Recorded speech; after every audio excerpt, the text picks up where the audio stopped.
Hello friends, welcome back to my YouTube channel Sangeeta dot Rinku ji में आप सभी का फिर से एक बार स्वागत है। और आज मैं फिर से आप सभी के बीच एक नई और सच्ची घटना के साथ हाजिर हूँ।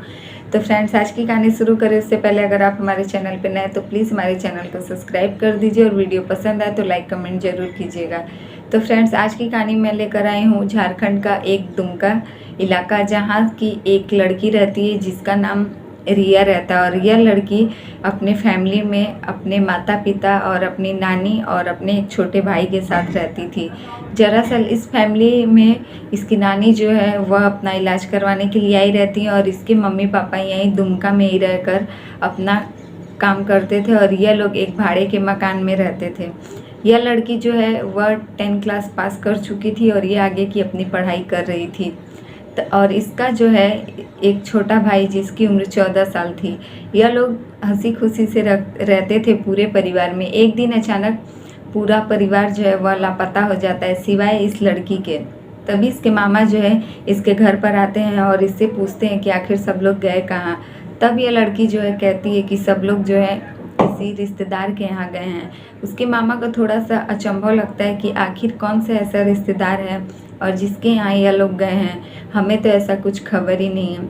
तब उस लड़की के मामा जो हैं वह अपने बहन बहनोई और अपने भांजे और अपनी माँ की तलाश में जुट जाते हैं।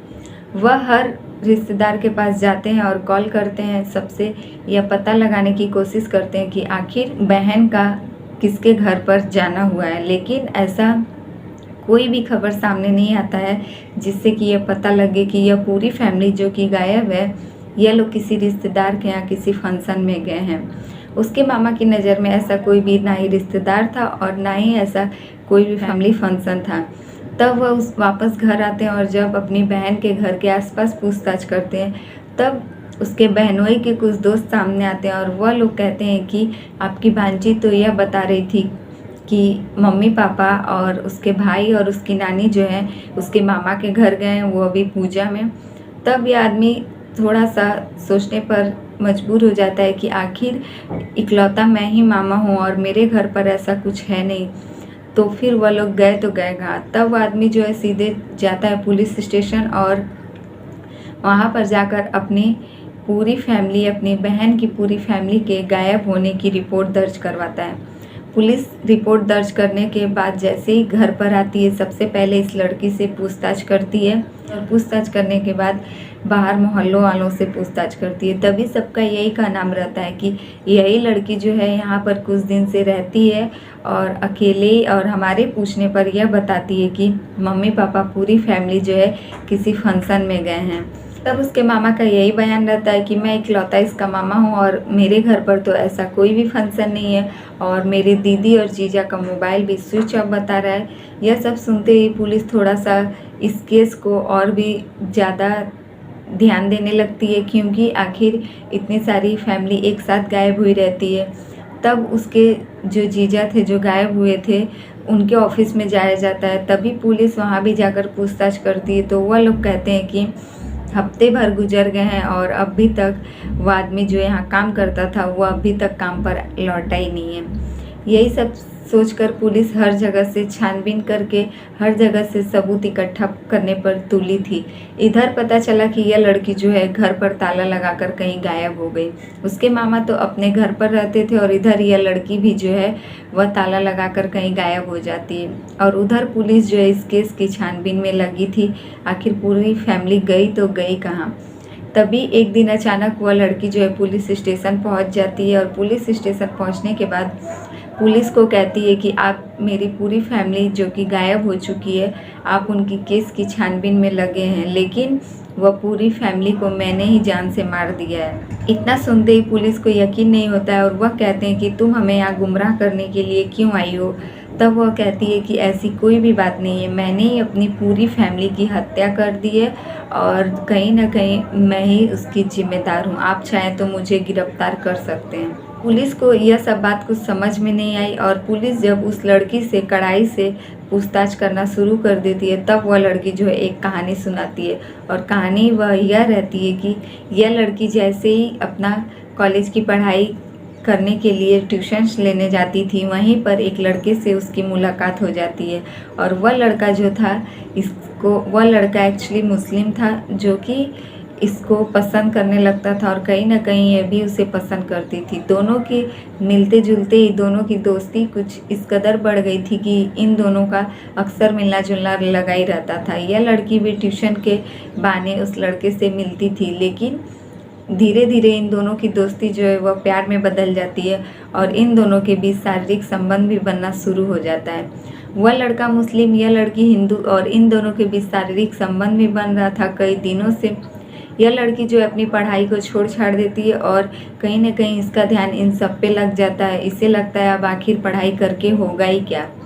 वह लड़का जो था वो अभी इसी के कॉलेज का था। इन दोनों के बीच यही सब कुछ दिन तक चलता रहा। तब जाकर यह लड़की अचानक एक दिन इस लड़की को पता चलता है कि यह प्रेग्नेंट हो गई है और यह माँ बनने वाली है।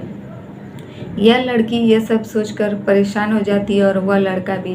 तब वह लड़का इसे कहता है कि तुम अपनी फैमिली से बात करो और यह लड़की अपनी फैमिली के पास आती है और अपनी माँ से कहती है कि मेरे ही कॉलेज का एक मुस्लिम लड़का है और मैं उससे प्यार करती हूँ और मैं उसके बच्चे को जन्म देने वाली हूँ। यह बात सुनते ही माँ जो है गुस्से में आ जाती है और पूरी फैमिली के ऊपर मानो पहाड़ टूट पड़ता है। आखिर ये ऐसी बात ही है, एक हिंदू लड़की एक मुस्लिम लड़के की ऊपर शादी से पहले ही यह लड़की जो है उसके बच्चे की माँ बनने वाली है। आखिर कोई भी परिवार वाला इस बात से गुस्सा हो ही जाएगा, लेकिन यह लड़की को जरा से भी फर्क नहीं थी और यह लड़की कह रही थी कि इस बच्चे को उसे जन्म भी देना है।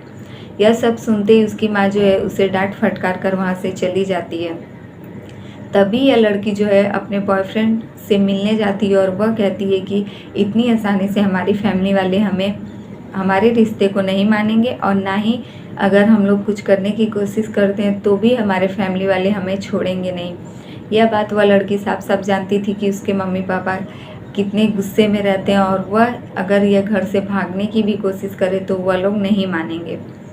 इस बात से यह लड़की जो है पूरी प्लान रचती है अपने बॉयफ्रेंड के साथ और अपने घर चली जाती है। तभी घर पहुंचते ही जैसे ही उसके पापा ऑफिस चले जाते हैं और उसका जो भाई 14 साल का था वह स्कूल निकल जाता है। तब उसके कमरे में काम वाम करके दोपहर को आराम कर रही होती हैं उसकी मम्मी और उसकी नानी। यह लड़की घर जाती है और जैसे इसके दरवाजे पर कोई आता है यह जाकर दरवाज़ा खोलती है। दरवाज़ा खोलती है तो इसका बॉयफ्रेंड सामने रहता है। यह अपने बॉयफ्रेंड को लेकर आती है और अपनी माँ के कमरे में पहुँचती है। तभी यह अपनी माँ को एक तकिए से उसका चेहरा ढक कर जोर ज़बरदस्ती कर किसी तरीके से अपने माँ को ख़त्म कर देती है। जब उसकी माँ की सांसें चलना बंद हो जाती है यह अपने माँ को लेकर जाती है नीचे वाले कमरे में और उसके शरीर के टुकड़े कर देती है। उसी प्रकार से यह अपनी नानी को भी फिर उसके कमरे में जाती है और एक तकिया लेकर अपनी नानी को भी मुंह पर रखकर तब तक दबाए रखती है जब तक कि उसकी नानी की सांसें चलना बंद न हो जाए। उसके बाद उसकी नानी को भी वह उसी कमरे में ले जाकर और उसके शरीर के टुकड़े करती है और एक बेडशीट में दोनों माँ बेटी के शरीर को बांधकर एक जगह रख देती है। भी यह लड़की उसी कमरे में उसी बिस्तर पर जाकर अपने बॉयफ्रेंड के साथ शारीरिक संबंध बनाती है। कहीं ना कहीं इसे यह सब करने की भी लत लग चुकी थी, जिस वजह से यह अपने बॉयफ्रेंड के प्यार में अंधी हो गई थी। यह उस लड़के के साथ करीब 2 घंटे तक शारीरिक संबंध बनाती है और इसे मज़ा भी आ रहा था यह सब करके। इसे कोई भी फर्क नहीं पड़ रहा था कि यह अपनी फैमिली के साथ क्या कर रही है।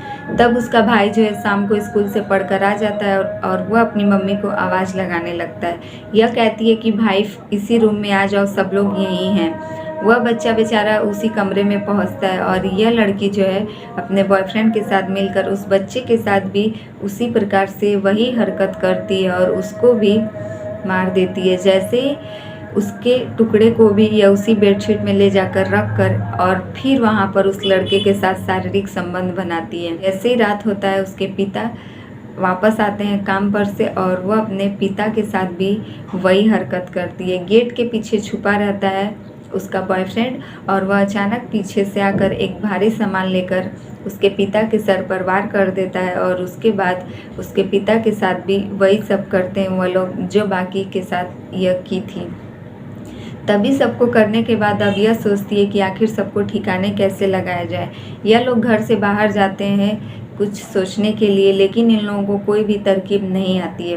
तब यह लड़की जो है अपने बॉयफ्रेंड से कहती है क्यों ना अपने छत पर टैंक में ही सबको डाल दिया जाए, जिससे कि कुछ पता भी नहीं चलेगा। तभी यह लड़की बाहर से वापस अपने घर में आती है और लड़के को बताती है कि हमारा सबसे अच्छा पानी का टैंक ही ठीक रहेगा, यह सबको अंजाम देने के लिए, और कहीं ना कहीं किसी को खबर भी नहीं लगेगी। तभी लड़के को भी यह प्लानिंग ठीक लगती है और यह लोग सबके शरीर को उठाकर ले जाते हैं बेडशीट के सहारे और उसी टैंक में ढालकर टैंक को बंद कर देते हैं। उसके बाद से यह लोग सीमेंट और गिट्टी के जरिए भी टैंक को अच्छे से पैक कर देते हैं, जिससे कि किसी को कुछ खबर तक न लगे। यह पूरी कहानी जो है पुलिस के सामने यह लड़की खुद सुनाती है और अपने आप को सौंप देती है, क्योंकि उसे लगता है कि आखिर वह पुलिस के हाथों बहुत दिनों तक नहीं बच पाएगी। तो फ्रेंड्स, यही रही आज की कहानी अच्छी लगे तो प्लीज़ हमारे वीडियो को लाइक कमेंट जरूर कीजिएगा और हमारे चैनल पे नए हैं तो प्लीज़ हमारे चैनल को सब्सक्राइब कर दीजिए। फिर मिलेंगे आपसे ऐसे ही दूसरी सच्ची घटना के साथ। तो फ्रेंड्स, आप देख सकते हैं आज के ज़माने में एक लड़की जो है अपने प्यार और हवस को मिटाने के लिए इस कहानी में पूरी फैमिली को ही ख़त्म कर देती है और कहीं ना कहीं उसे लगता है कि आखिर उसके प्यार को उसकी फैमिली एक्सेप्ट नहीं करेगी। इस वजह से वह इतना बड़ा गलत कदम उठा लेती है और अपनी पूरी फैमिली को ही ख़त्म कर देती है। जब पूरे परिवार के लोग गायब हो जाते हैं और इकलौती वही लड़की बचती है तो कहीं ना कहीं पुलिस की शक की निगाहें जो थी वह इसी लड़की पर आकर टिकती थी, क्योंकि जब पूरी फैमिली गायब हो गई है तो आखिर एक यही लड़की कैसे बच सकती है। लेकिन इस लड़की ने जो भी किया था अपने प्यार के चक्कर में पड़कर अपनी पूरी फैमिली को ख़त्म कर दिया था, जिसमें उसके मम्मी पापा, उसकी नानी जो कि बेचारी इलाज के लिए उसके घर पर आई थी, और उसका एक 14 साल का मासूम सा भाई जिसकी उसमें कोई भी गलती नहीं थी। इसने पूरे फैमिली को ही मौत के घाट उतार दिया और कहीं ना कहीं लास्ट में ये खुद ही जाकर पुलिस को खुद को सौंप देती है।